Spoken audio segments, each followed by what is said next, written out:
Mad for you লেখিকা তানিয়া খাতুন পর্ব ৬। কলেজের গেটটা পেরিয়ে রুহি আর সিমরান ঢোকে ভয়ে ভয়ে। দুজনের মুখে অদ্ভুত এক চিন্তার ছায়া, যেন প্রতিটা পায়ে পায়ে আশঙ্কা, এই বুঝি ক্রিস সামনে এসে পড়বে।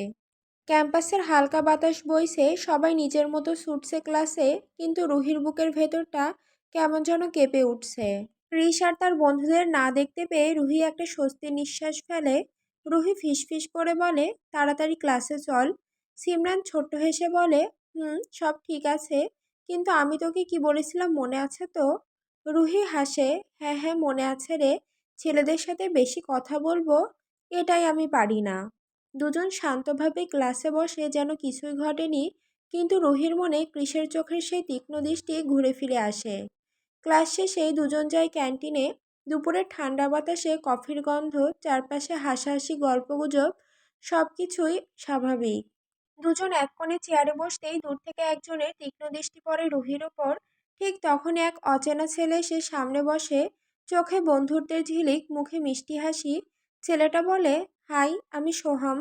রুহি একটু অবাক হয়ে, সরি, আমি কি আপনাকে চিনি? সোহম হাসে, আরে আমি তো তোমাদেরই ক্লাসে পড়ি, তুমি করে বলো আপনি বলছো কেন? সিমরান পাশ থেকে কনুই মেরে বলে, হাদারাম, সামনে ক্রিস বসে আছে, তোর দিকেই তাকিয়ে আছে, তুই ওই ছেলেটার সঙ্গে ভালো করে কথা বল, যেন ক্রিস রাগে তোর সাথে ব্রেকআপ করে নাই। রুহি সঙ্গে সঙ্গে একটু হাসার ভান করে, ও হ্যালো, তুমি আমাদের ক্লাসে? সরি, বুঝতে পারিনি।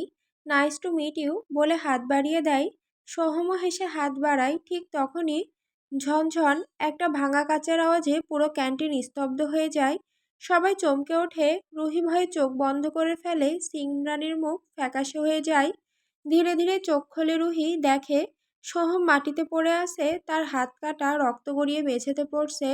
চোখ ফেরাতেই রুহি দেখে ঠিক সামনে দাঁড়িয়ে আছে ক্রিস। হাতে কাচের ভাঙা বোতল, চোখ দুটো রক্ত চোখের মতো লাল, তার নিজের হাত থেকেও রক্ত পড়ছে। চারপাশে চিৎকার, ছাত্রছাত্রীরা ভয়ে পালিয়ে যাচ্ছে। রুহির শরীর অবশ হয়ে আসে, চেয়ার থেকে মাটিতে পড়ে যায়, চেতনা হারায়। আমান দৌড়ে হেসে বলে, ভাই তুই কি করলি এটা? ক্রিস দাঁতে চেপে বলে, ওকে হাসপাতালে ভর্তি কর, কিন্তু যাওয়ার আগে ওর হাতটা পুরো কেটে দিবি। তার কণ্ঠে যেন ক্যান্টিন কেঁপে উঠল। রহিম, রুদ্র, তোরাও যা। ওরা সোহমকে তুলে নিয়ে যায়। ক্রিস ঘুরে তাকায় সিমরানের দিকে। ক্রিস ঠান্ডা গলায়, ওকে আমি ঠিক সময় হোস্টেলে দিয়ে আসবো, এখন তুমি যাও। সিমরান ভয়ে একবার রুহির দিকে তাকায়, চোখে জল, তারপর মাথা নেড়ে চুপচাপ চলে যায়। ক্যান্টিনে তখন শুধু টেবিলের ওপর পড়ে থাকা কাচের টুকরো, মেঝেতে ছড়ানো রক্ত, আর ক্রিসের নিঃশব্দ দাঁড়ানো শরীর, যেন নীরবতা নিজেই চিৎকার করছে। রুহি ধীরে ধীরে চোখ খুলল। চোখের সামনে সবকিছু ঝাপসা, আলোটা নরম হলদে রঙের মতো।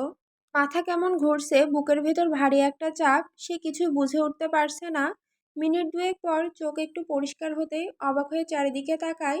সে যে কোনো সাধারণ জায়গায় নেই, সেটা প্রথম দৃষ্টিতেই বোঝা যায়। বড় বিশাল একটা ঘর, মেঝেতে নরম কার্পেট, যেখানে পা রাখলেই যেন শরীর ডুবে যায়। ঘরের মাঝখানে একটা সাদা নরম গদি দেওয়া বিছানা, সিল্কের চাদরে ঢাকা, পাশে ছোট ছোট বালিশ, যেন রাজকন্যার ঘুমের ঘর। ডান দিকে একটা বড় জানালা, সাদা পর্দা বাতাসে দুলছে। বিকেলের রোদ এসে পড়েছে ঘরের মেঝেতে সোনালি ছায়ার মতো।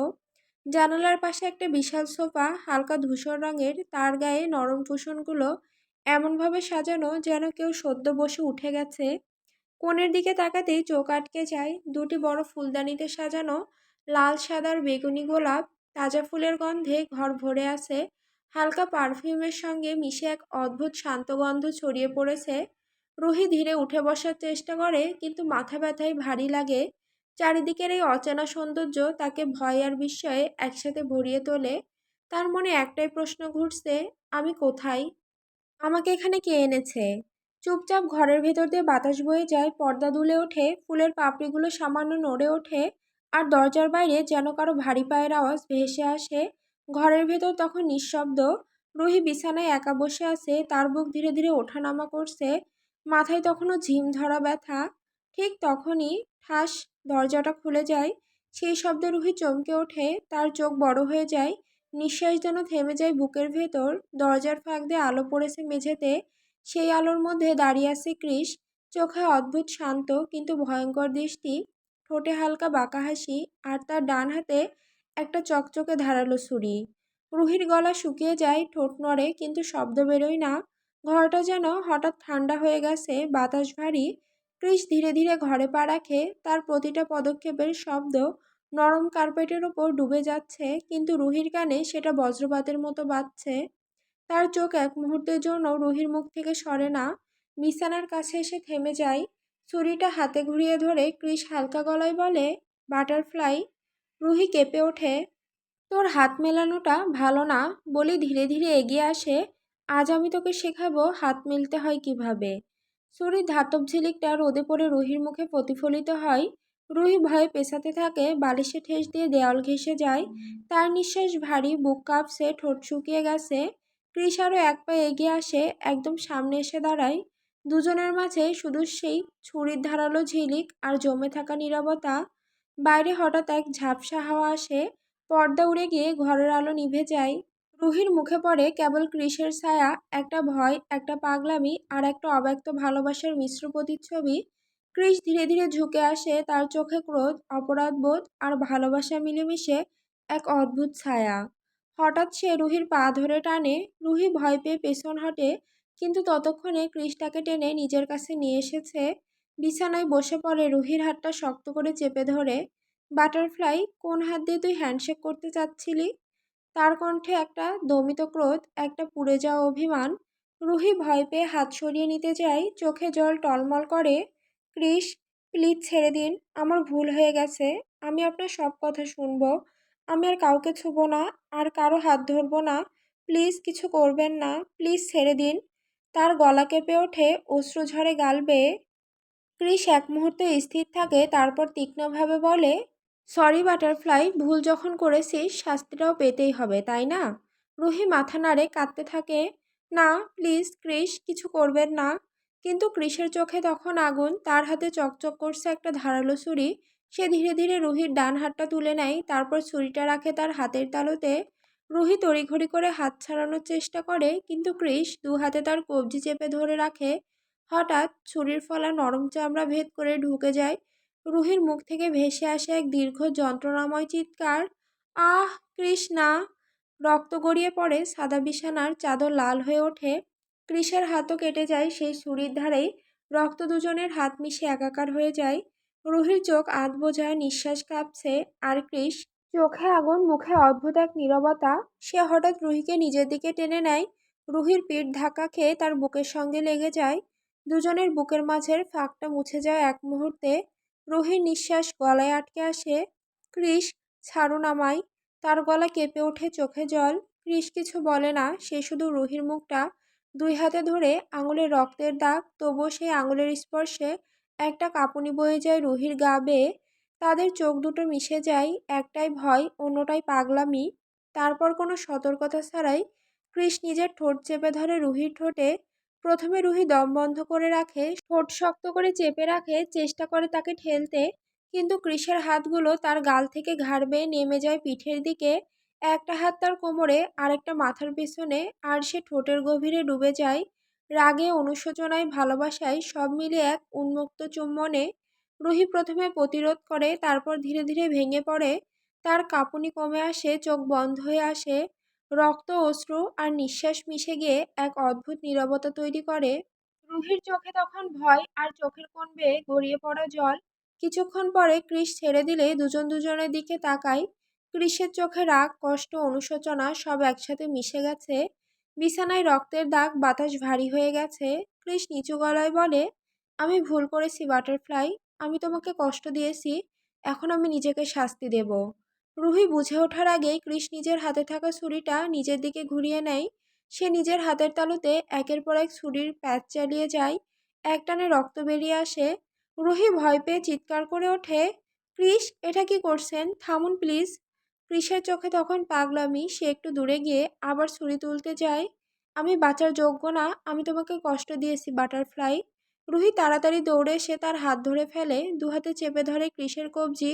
না কৃষ, থামুন, এসব ঠিক না। কৃষ হাত ছাড়াতে চায়, কিন্তু রুহি শক্ত করে ধরে রেখেছে। ছুরিটা তাদের মধ্যে পড়ে যায়, মেঝেতে ঠক করে শব্দ হয়। কৃষ হাঁপাতে হাঁপাতে বসে পড়ে, দুহাতে রক্তে ভেজা, চোখ দিয়ে জল ঝরছে। সে মাথা নিচু করে বলে, আমি তোমাকে আঘাত দিয়েছি, আমি নিজেকেও মেরে ফেলবো। রুহি কাঁদতে কাঁদতে তার পাশে বসে পড়ে, তার হাত নিজের ওড়নায় জড়িয়ে ধরে রক্ত বন্ধ করতে থাকে।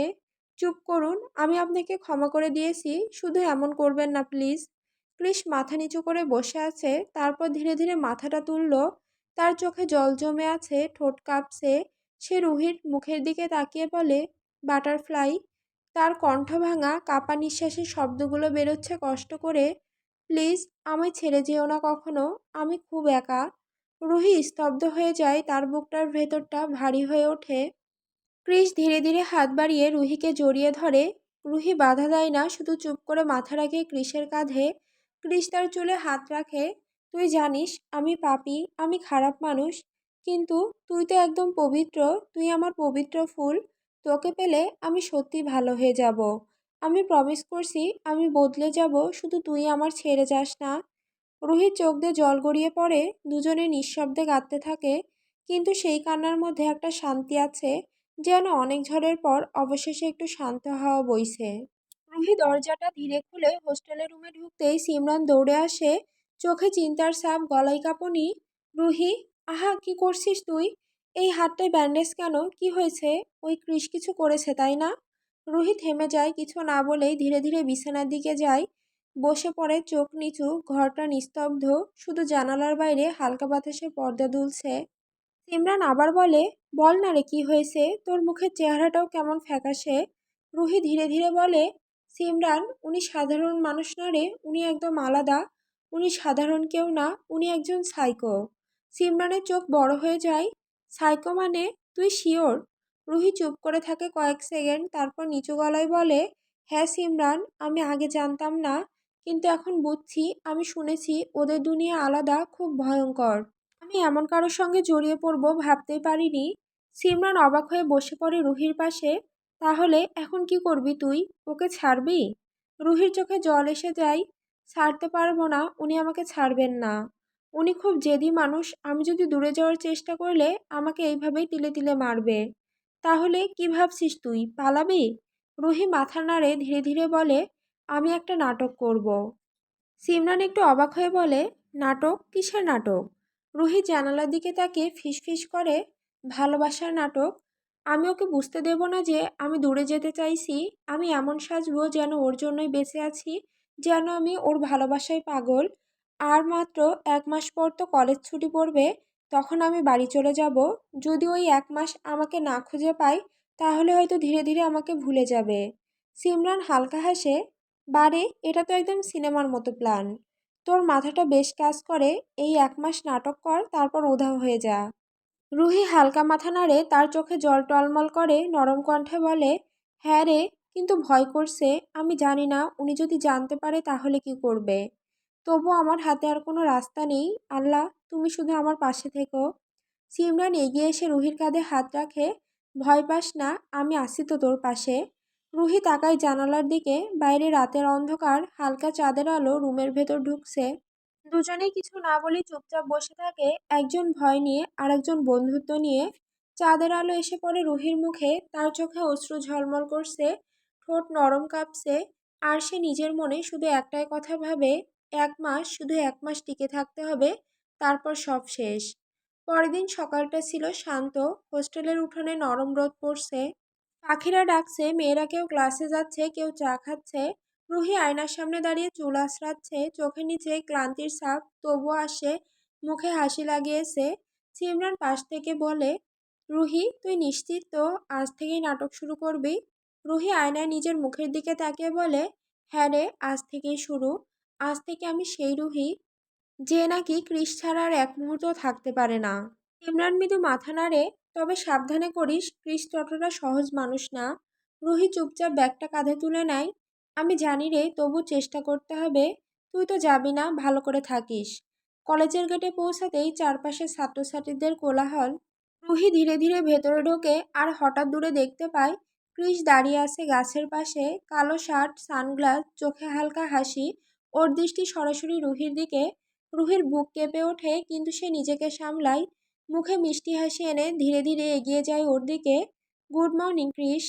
ক্রিস একটু অবাক হয়, গতকাল পর্যন্ত যেই রুহি ওর দিকে তাকাতো না, আজ সে এমন হেসে কথা বলছে। কৃষ ঠোঁটের কোণে হাসি টেনে বলে, আজ মেজাজ ভালো মনে হচ্ছে বাটারফ্লাই। রুহি চোখ নামিয়ে হাসে, ভালো আছি আপনি যত্ন করেন বলে।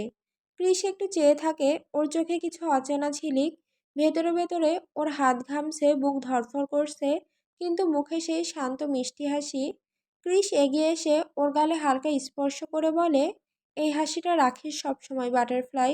কিন্তু ভুল করেও আমার থেকে দূরে যাওয়ার চেষ্টা করলে তোকে জ্যান্ত কবর দিতেও আমার হাত কাঁপবে না। রুহির শরীর কেঁপে ওঠে, কিন্তু সে কিছু বলে না। দিনটা কেটে যায় ক্লাস, হাসি, কথায়।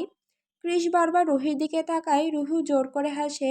আর প্রতিটা মুহূর্ত ওর ভেতরে একটাই ভাবনা ঘুরে বেড়ায়, 1 মাস, শুধু 1 মাস, তারপর আমি মুক্ত।